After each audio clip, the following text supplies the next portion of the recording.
Eu quero ler a partir do verso de número 11, irmãos. Na verdade, permita-me ler o verso 1 e 2 e depois retomarmos a partir do verso 11.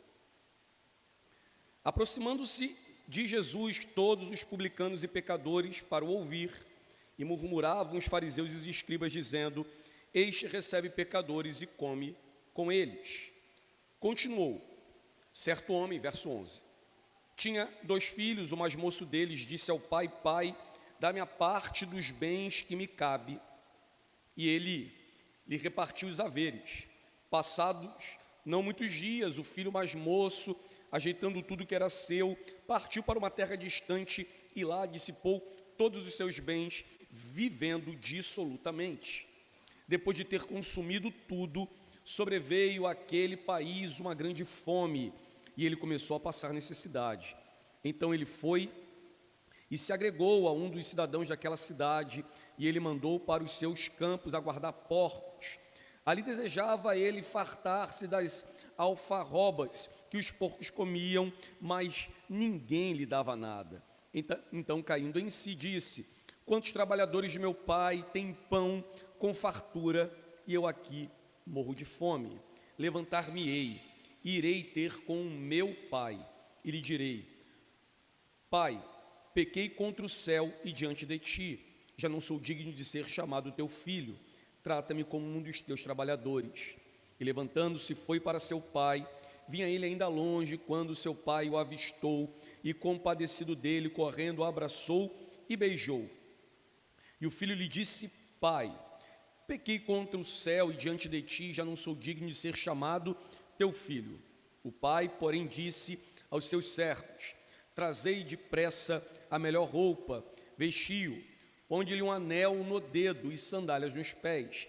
Trazei também e matai o novilho cevado, comamos e regozijemos, porque este meu filho estava morto e reviveu, estava perdido e foi achado. E começaram a regozijar-se. Ora, o filho mais velho estivera no campo, e quando voltava, ao aproximar-se da casa, ouviu música e danças. Chamou um dos criados e perguntou o que era aquilo. E ele informou: Veio teu irmão, o teu pai mandou matar o novilho cevado, porque o recuperou com saúde. Ele se indignou e não queria entrar. Saindo, porém, o pai procurava conciliá-lo.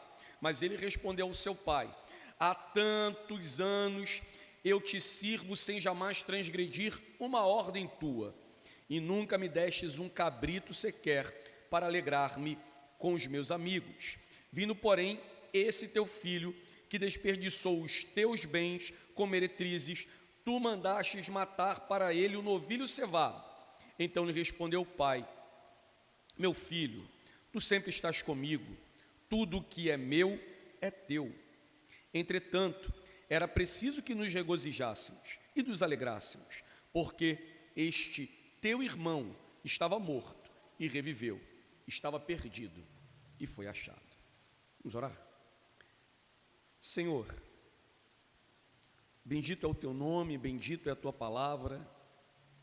Obrigado por nos abençoar, Deus, nessa noite com tua palavra, com os louvores que entoamos, com o perdão dos nossos pecados. Nessa hora, pronto estamos a fim de receber o teu ensino, a tua orientação. Pai bendito, faz o nosso coração humilde. Não permita que a soberba, que a arrogância, que a teimosia, em alguma medida, de algum modo, tome alguma parte na nossa mente, no nosso coração nessa hora. Que tão somente o teu Espírito haja sobre nós, e nós sejamos tomados de humildade tal, que venhamos claramente a reconhecer a tua voz, a ouvir o teu chamado, o teu ensino, e nos curvar, Deus, diante da tua sábia vontade. Fala-nos, orienta-nos, ilumina-nos. E no final de tudo, ó Pai, receba toda a honra, toda a glória, que é sempre tua. Nós oramos em nome de Jesus. Amém. Se senta aí, irmão, em nome de Jesus.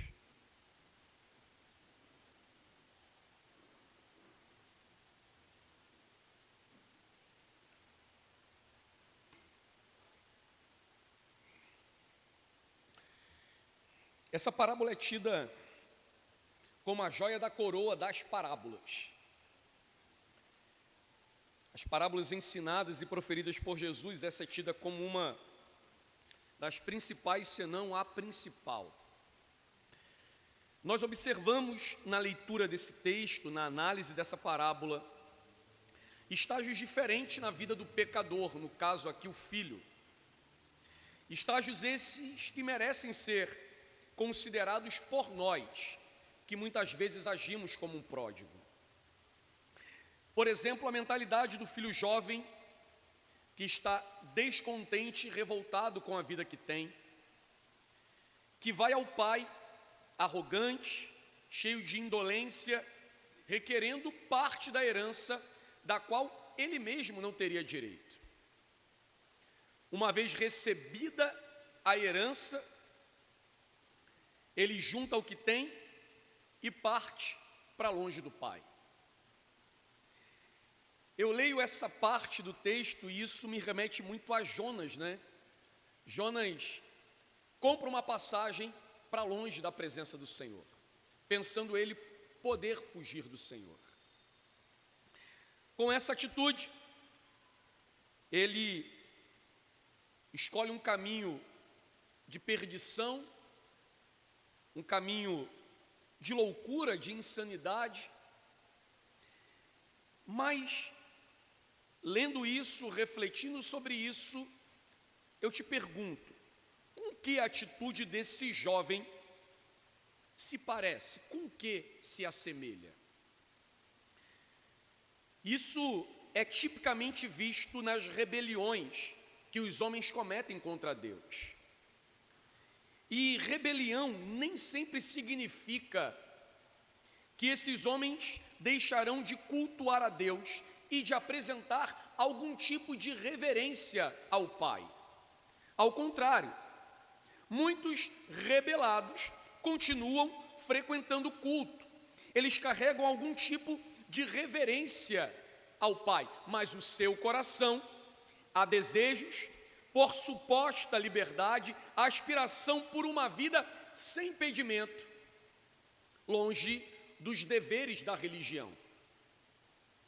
Isso se assemelha aos que acreditam que podem encontrar algum deleite que jamais aproveitaram, que jamais tiveram, pelo fato de terem se tornado cristãos ou terem crescido em uma família cristã.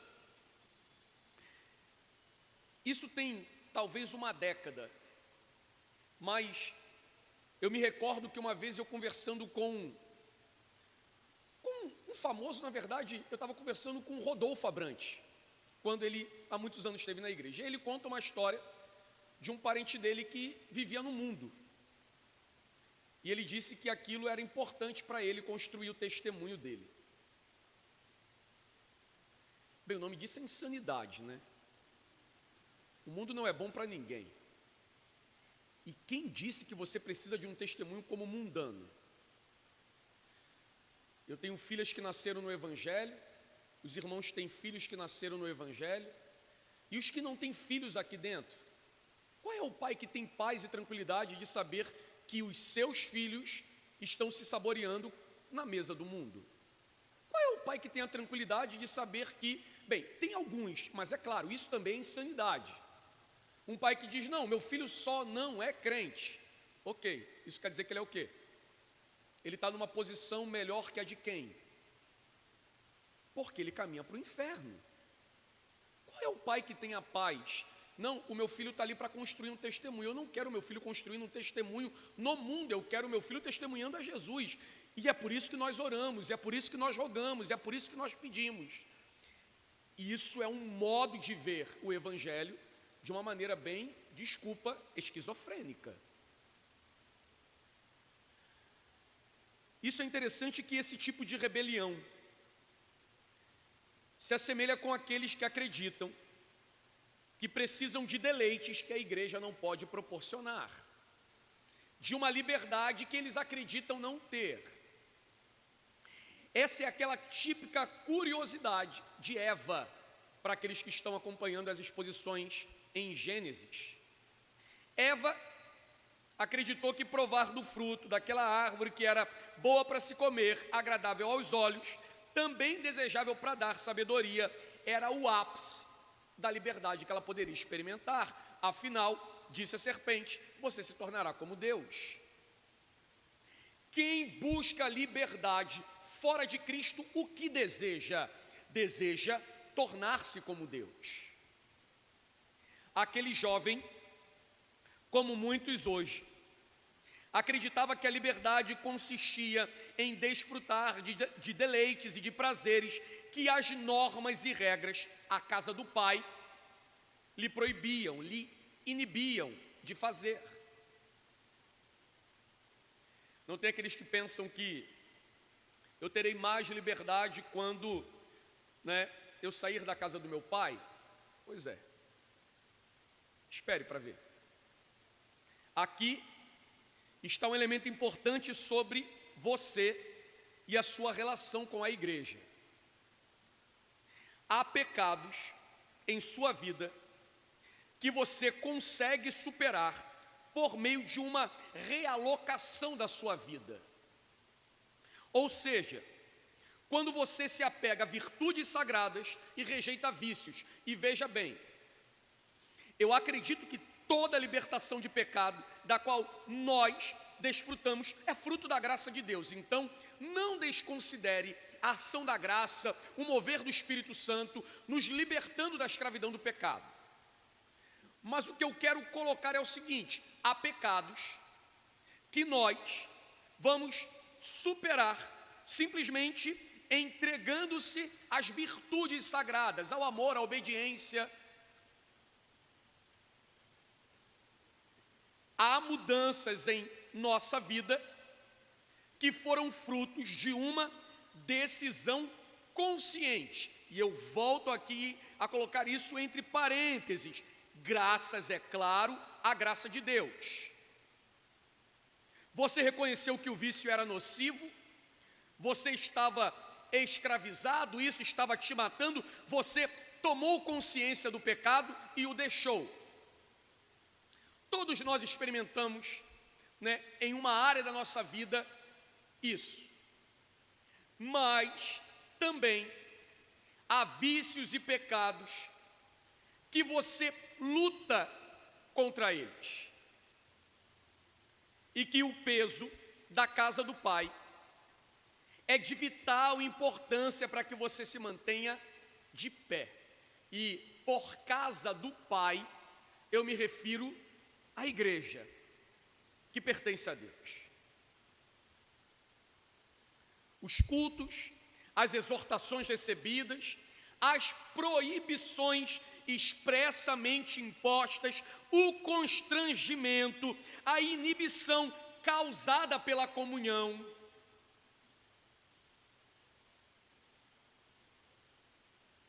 Irmãos, tem uma coisa que a igreja, ela não pode deixar de ter e de ser. Bem, a igreja é um lugar de comunhão, de amor, é um lugar de nós recebermos pessoas, recebermos pecadores. Mas tem uma coisa que o pecador, ele não pode se sentir à vontade no meio da comunhão dos santos. Esse lugar é um lugar de constrangimento, irmãos, e isso é legal segundo a Escritura. É um lugar onde o pecador, ele é constrangido pelo seu pecado. Por exemplo, no simples ato dele ser convocado a confessar o pecado. Porque pode ser que ele tenha pensado em vir para a igreja, porque ele é bom e ele vem cultuar a Deus. E quando chega aqui, alguém sobe e lembra que você é um pecador, que você precisa confessar o pecado. E por uma questão, até para não lhe conduzir ao pleno constrangimento, você é induzido a confessar primeiramente em silêncio. Primeiramente nós oramos em silêncio, e depois teremos a quebra do silêncio fazendo confissão coletiva dos nossos pecados. Eu estou falando de uma única parte do culto, mas tem um culto inteiro. uma reunião solene perante ao Deus Santo. O pecador não pode se sentir bem. Ele precisa se sentir indigno e constrangido, a ponto de ser levado ao arrependimento. Charles Spurgeon conta uma história de um homem que, na época que ele conta a história, havia sido recém-convertido ao Evangelho. E esse homem entrou na igreja. Na verdade, ele veio buscar um familiar, falar com um familiar, e a igreja, o tabernáculo metropolitano era muito grande, muito cheio na época.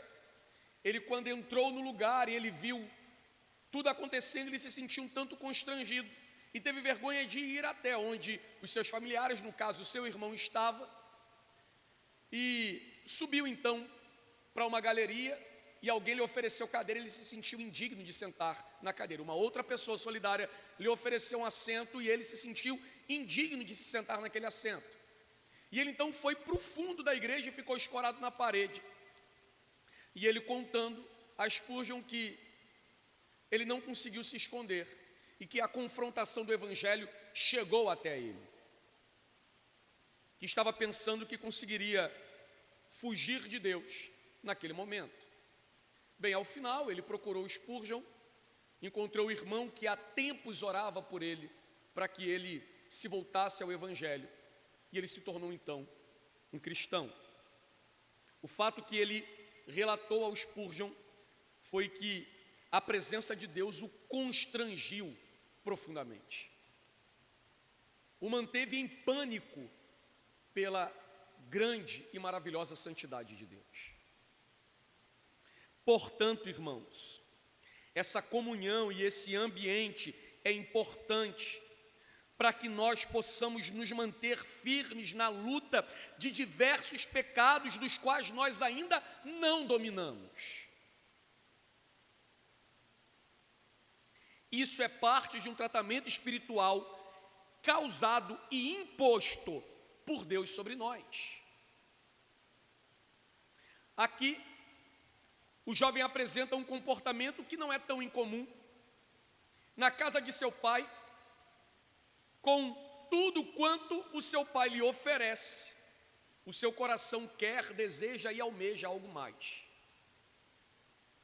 Mas, na casa do seu pai, ele está impedido, porque ali há a autoridade do seu pai, ali há o amor do seu pai, a supervisão do seu pai. Então ele decide partir. Não é para outra coisa, não é com outro objetivo, senão para executar loucamente aquilo que seu coração ímpio deseja. Permanecer na casa do pai significa supervisão sobre si, influência direta do pai. De alguma maneira, aquilo aponta para podar-lhe as asas. Retirar-se para algum lugar distante dava-lhe a oportunidade de desenvolver seus desejos, realizar suas luxúrias, desfrutar de tudo que a casa do pai lhe impedia. Uma vez, isso tem tempo também, eu conversando com uma pessoa, e ela dizia que ela havia encontrado um lugar para ela se congregar, do qual ela não tinha supervisão, ela só era mais uma no meio da multidão, então não haviam olhos sobre ela. Para alguns isso é liberdade. A falta de supervisão não é boa, irmão. A falta de comunhão não é boa. Alguns fogem da comunhão, da vida em comunidade, da submissão ao corpo de Cristo, para se entregarem a desvaneios emocionais, sentimentais, sexuais, como no caso desse jovem, acreditando que tem o direito de ter os seus desejos mais infames satisfeitos, como o parente do colega que estava no mundo criando seu testemunho. Antes de fazer um apelo a você, deixa eu abrir um parêntese para falar aqui uma coisa. Há alguns anos, eu estava com aí um parente meu, alguém muito querido, e que na minha adolescência foi alguém muito importante para mim. E ele me vendo casado com as minhas filhas, marido de uma só esposa, ele me disse assim: meu filho, conserva a tua família assim, porque isso aí é uma bênção de Deus na sua vida. Ele não é um cristão. Ele dizia: olha, você teve tempo para não errar. Você não teve tempo de errar, foi isso que ele me disse. Você se casou muito jovem. Já eu fiz tudo o que queria e que podia. E agora eu já não consigo acertar. Ele é alguém que tem a família destruída, a casa abandonada. Ele muito fez contra a esposa, e a esposa um dia, tudo que recebeu, deu a ele, de traição, de promiscuidade, de tudo de errado que você possa imaginar. Ele disse que a vida que ele escolheu viver não tinha retorno. Bem, eu acredito que tem retorno. Na verdade, tem transformação por meio de Jesus. Esse Jesus que ele não quis entregar-se. Isso é fato, irmãos. A vida de pecado, ela será uma vida sem volta, se Cristo não estender a sua maravilhosa mão e resgatar o pecador. Pela força, pela vontade, pelo intelecto. E aí mais tarde ele terá que lutar contra aquele sentimento como esse, da pessoa que eu acabei de citar, que não tem mais jeito.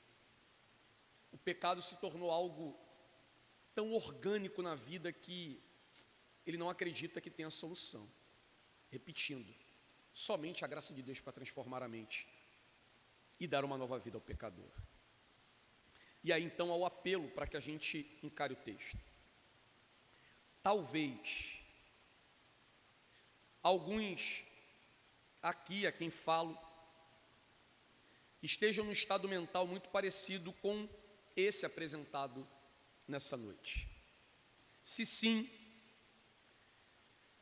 eu oro e que o sermão dessa noite manifeste a graça de Deus sobre a sua vida e interrompa as suas decisões, as suas atitudes, antes que você se distancie mais do Senhor. Que você sinta que estar longe, que estar fora de sintonia com Deus não é bom. Desejar estar separado dele e ter outros interesses diferentes daqueles que ele te criou para ter é perigoso. E provavelmente será fatal.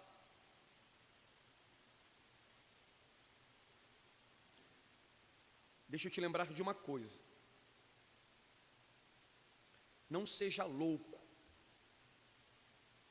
de acreditar que você terá a mesma chance que o pródigo teve.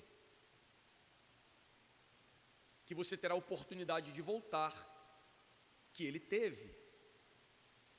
Porque essa mentalidade de que, bem, irei e depois voltarei, ela é satânica e diabólica. Portanto, agora, oro para que você desperte, caia em si, lendo e ouvindo a exposição do que temos a seguir, a fim de que você encontre descanso e regozijo em Deus. E não venha nem estar perdido dentro da casa do Pai, nem escolher partir dessa santa casa. Portanto, verso 11. Certo homem tinha 2 filhos, o mais moço disse ao pai: pai, dai-me parte dos bens que me cabe, e ele lhes repartiu os haveres. No sermão anterior, falamos sobre a questão da herança exigida pelo filho, que não havia nenhum sentido. e falamos de uma outra questão que envolvia a honra, o modo como o mundo tem trabalhado com a ideia de destruir vínculo familiar, de destruir a ideia de honrar a família. Eu quero retomar de um outro aspecto sobre a felicidade inconsciente que o filho tinha na casa do pai, quando vivia sob o conforto do pai, a supervisão do pai, o amor do pai, nada lhe faltava, abrigo, pão, roupa, calçado, anel no dedo, tudo que o pai possuía também lhe pertencia, ele estava cercado de bênção, mas um dia ele cavou um poço de insatisfação e começou a se sentir infeliz, tendo toda a felicidade diante dele. Aquele menino, ele esticou o pescoço, olhou pela janela da cobiça e viu além do muro um mundo colorido, atraente, cheio de emoção.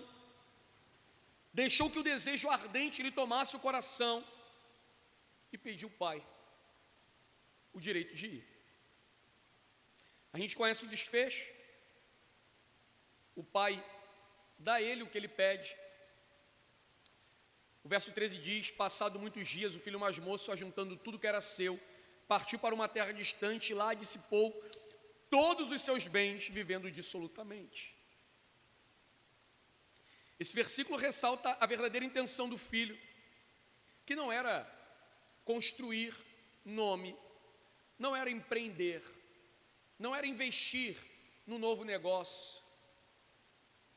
Ele, na verdade, queria viver dissolutamente. O pecador, ele está em estado de perturbação. Enquanto o homem vive em pecado, ele vive fora de si, ele vive perturbado. Esse rapaz tinha tudo, mas permitiu que o coração fosse dominado pela idolatria. Aquela ideia de autonomia, de autossuficiência, claro, às custas do pai, não diferente de Adão e Eva, que escolhem o que escolhem às custas de Deus. Por que chamar de insano aquele que comete pecado? Porque o juízo está totalmente fora de operação, de modo a cometer pecados fatais que trarão consequências, terríveis para a própria vida.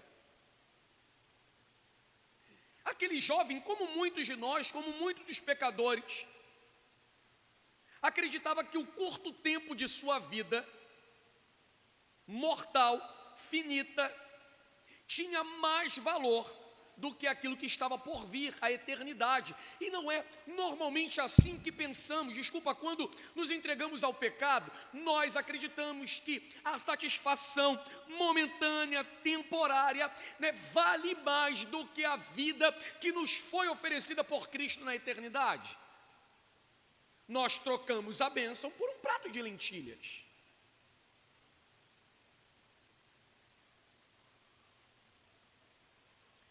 O pecador, por isso ele é insano. Ele considera possível a criatura estar e viver em inimizade contra o Criador, indiferente a ele, e ainda assim conseguir ser feliz.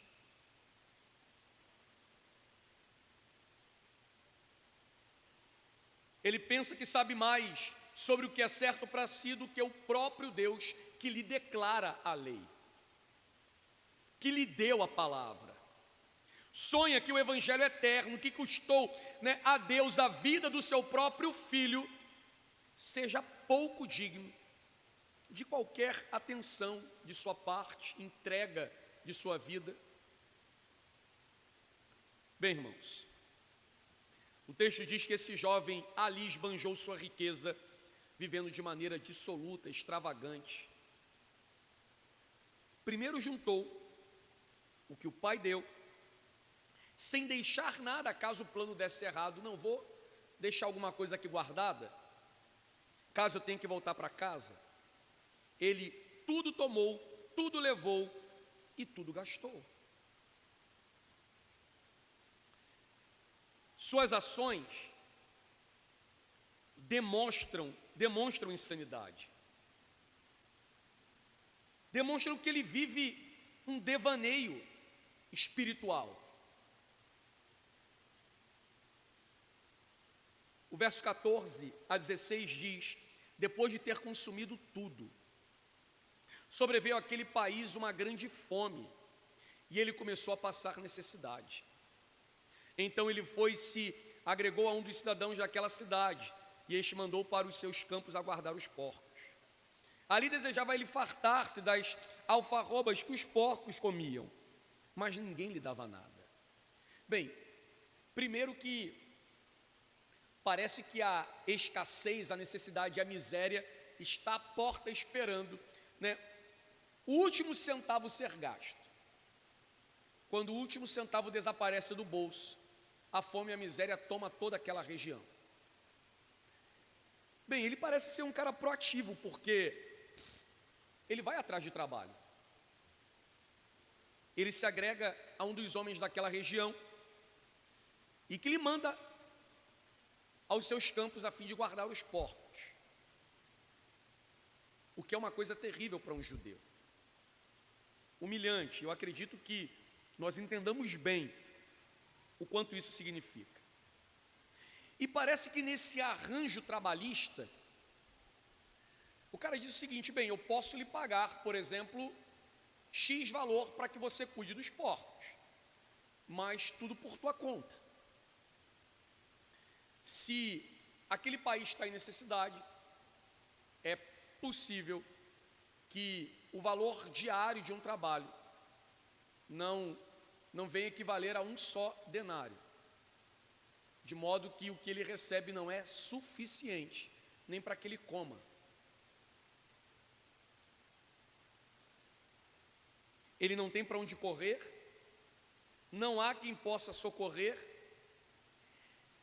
Mas veja bem, o que leva esse jovem para longe do pai é o orgulho.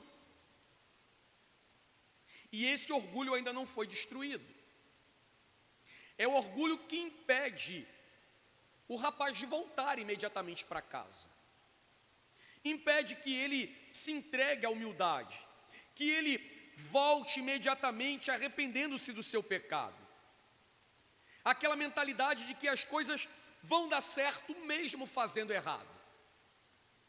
E que voltar é ter que reconhecer que estava errado. O louco frequentemente disfarçará a sua loucura daqueles que o cercam, né, do mesmo modo que o pecador busca esconder o seu pecado. Você pode falar com esse tipo de homem sobre a moral e você pode observar o que ele faz de perto. E ele, mergulhado em seu orgulho, é impossível reconhecer a sua própria insensatez. Os enlouquecidos, eles não sabem que estão loucos até que sejam curados. O pecador não sabe o quão sujo é o seu pecado até que ele seja lavado.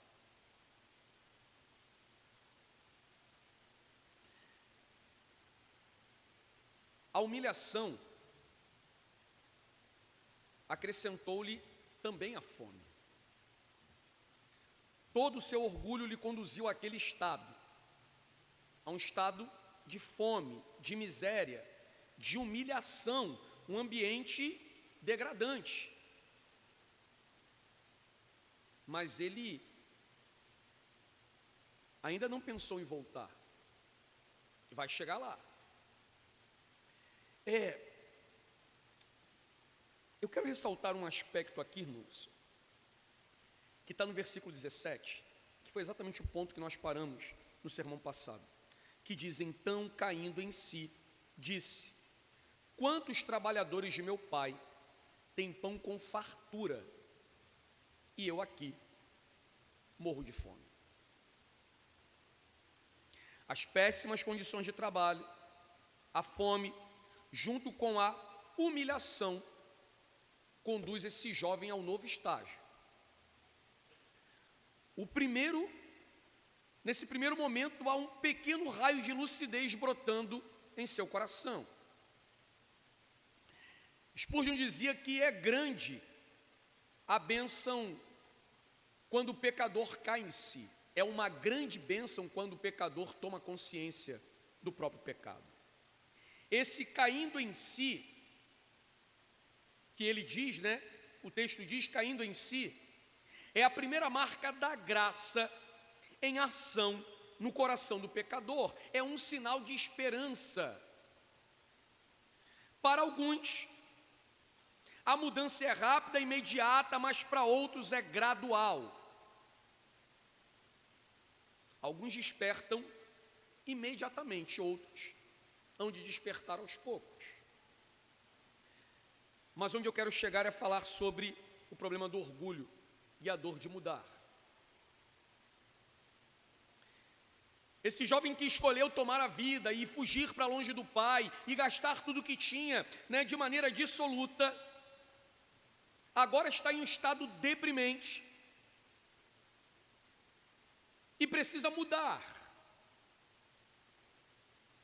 E a mudança é dolorosa. Bem, ela pode envolver dores físicas, mas no aspecto como o apresentado no texto. A principal dor proporcionada pela mudança, pelo arrependimento, são as dores que afetam o ego, dores psicológicas, emocionais. Irmãos, naturalmente, por conta própria, nós não queremos mudar.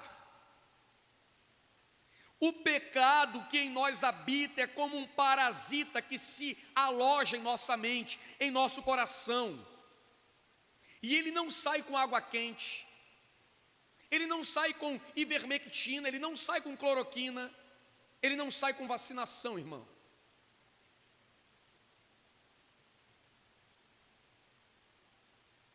O remédio para o pecado é santidade. O pecado só pode ser abandonado por uma notória e constante ação do Espírito Santo em nossa vida, por meio da graça de Deus. Mas ainda assim, nós lutaremos contra essa ação. Esse rapaz enfrentava a dor do orgulho. O orgulho que é mais do que um sentimento. O orgulho é um estado mental, comportamental. Não é simples definir o orgulho, irmão.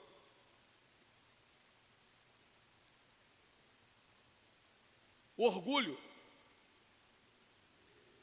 tem a ver com a ideia de autossuficiência.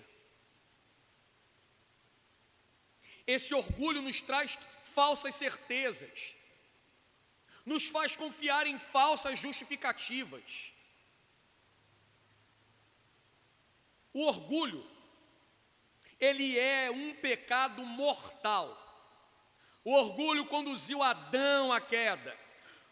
O orgulho conduziu Eva à queda. O orgulho conduziu Lúcifer à queda.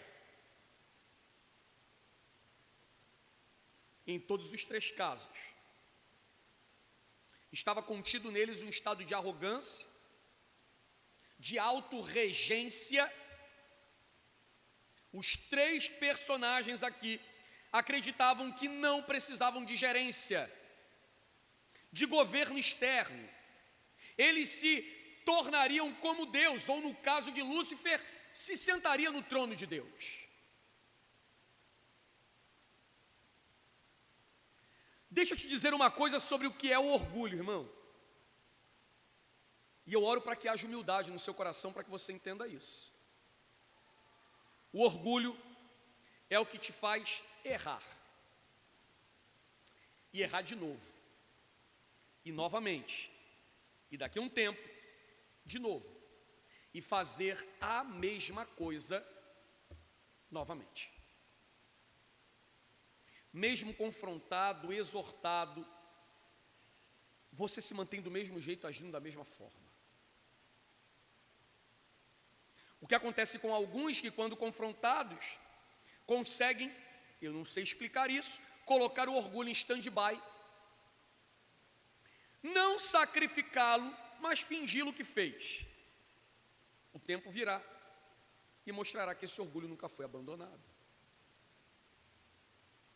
O que impede aquele rapaz de romper com tudo e voltar imediatamente à casa do pai é o maldito orgulho, que escraviza o pecador, que o impede de se arrepender imediatamente frente ao pecado que ele comete. Porque, vamos analisar uma coisa, esse moleque pegou tudo que tinha e partiu. É possível que no primeiro momento ele está curtindo a paisagem, a viagem, tá? Eu estou parafraseando aqui o mar, as ondas, né? As pessoas passando, beleza, e ele encontra-se em um ambiente aonde ele começa a desfrutar daquilo que ele não tinha, acreditando ele a princípio que aquilo é liberdade.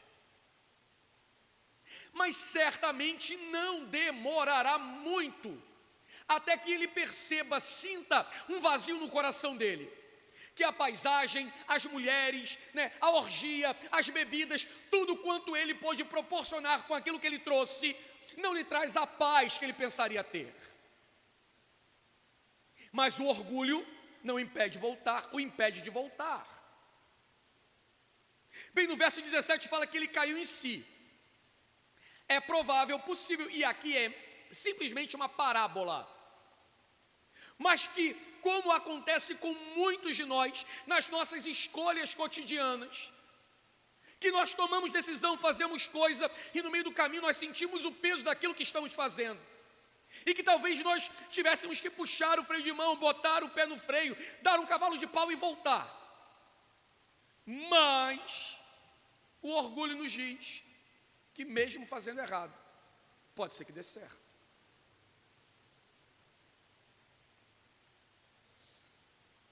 O que manteve ele ali naquele estado foi o orgulho. Mas esse rapaz cai em si. E eu queria destacar uma última coisa aqui. Esse jovem está faminto, grande tristeza, solitário. Suas amizades se resumem aos porcos. Não que as amizades anteriores não fossem porcos também, mas ele não conseguiu identificar até então. Ele estava vivendo na lama, mas ele só caiu em si quando estava na mais profunda lama. Está sozinho, ninguém para ouvir, ninguém para rir, ninguém para chorar, nenhum ombro amigo. O som que ele escuta é o do próprio estômago roncando. E os porcos. E aí deixa eu dizer aqui uma coisa, porque ficar sozinho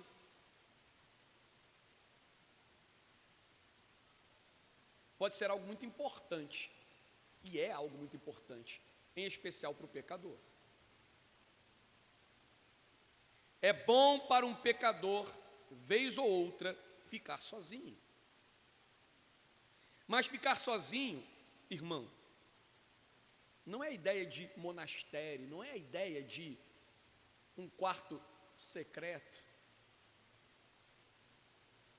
Ficar sozinho é ficar sozinho com a própria consciência. Que nenhum barulho, que nenhuma outra coisa fale mais alto do que a própria consciência. Que toda diversão cesse, que todas as amizades desapareçam, tudo aquilo que sustenta ou justifique a conduta má desmorone. Daí, o que restará é você e sua consciência, que há de gritar: o que foi que eu fiz? Que buraco eu me meti? Que desgraça eu escolhi? Que peste de vida é essa que eu criei para mim. Que maldita escolha foi essa que eu tomei? Que loucura se rebelar contra o meu pai.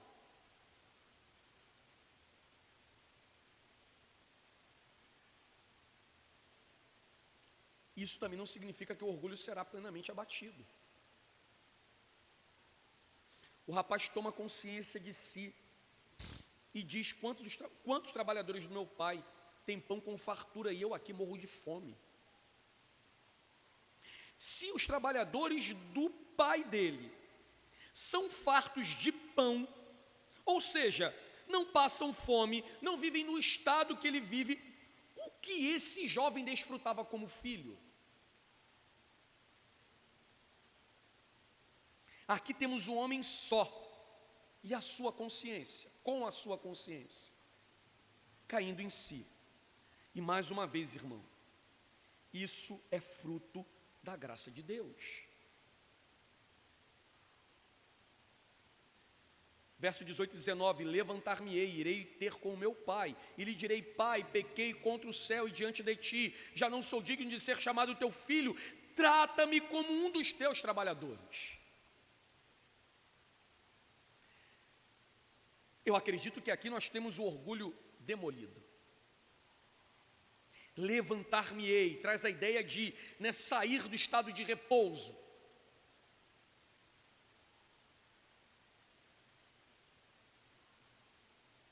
Eu tenho uma pergunta para te fazer. O que levanta aquele rapaz do estado que ele está? Sua força, sua garra, sua motivação, sua proatividade? Nenhuma dessas coisas. O que o levanta é o testemunho do Pai, o amor do Pai, a bondade do Pai, a misericórdia do Pai, que trata com amor e generosidade até mesmo os trabalhadores mais singelos. Quando reconhece o trato do Pai para com os servos, ele está, e é claro, reconhecendo o que deixou para trás, o que foi perdido. Reconhece que tudo perdeu. Agora o que lhe resta é ser um servo, um escravo do seu pai. Imagine a luta no coração desse rapaz, irmãos, que um dia foi rebelde, altivo com o pai, exigindo o que não tinha direito, agora volta reconhecendo a bondade, e o seu vergonhoso fracasso e pedindo ao pai, que é misericordioso, que lhe faça servo. O que o rapaz passa a enxergar é que é melhor ser escravo de um pai amoroso do que escravo em um mundo tenebroso.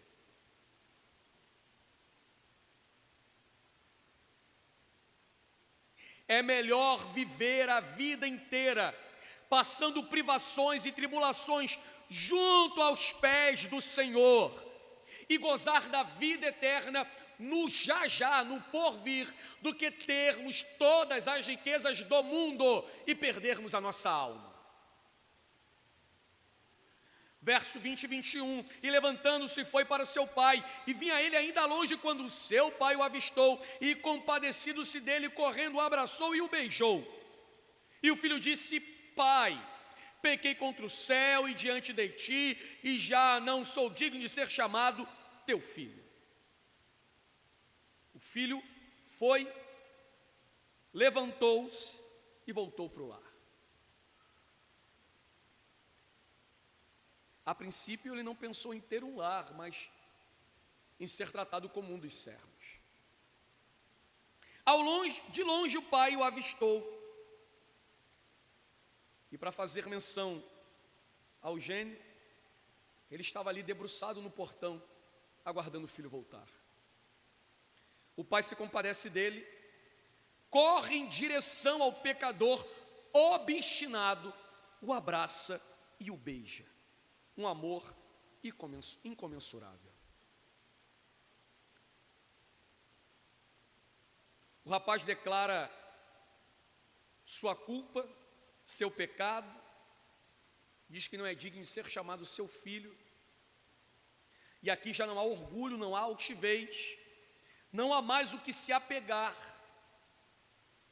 mas o amor do pai se mostrará no versículo 22, O pai, porém, disse aos servos, ele não responde ao filho, ele diz aos servos: trazei depressa a melhor roupa, vestiu, ponde-lhe um anel no dedo e sandália nos pés. Trazei também e matai o novilho cevado, comamos e regozijamos, porque este filho estava morto e reviveu, estava perdido e foi achado. E começaram a regozijar-se. O pai não discute com o filho, não considera suas palavras, não lhe esfrega em rosto sua atitude, nem tampouco apresenta as marcas deixadas por sua rebeldia.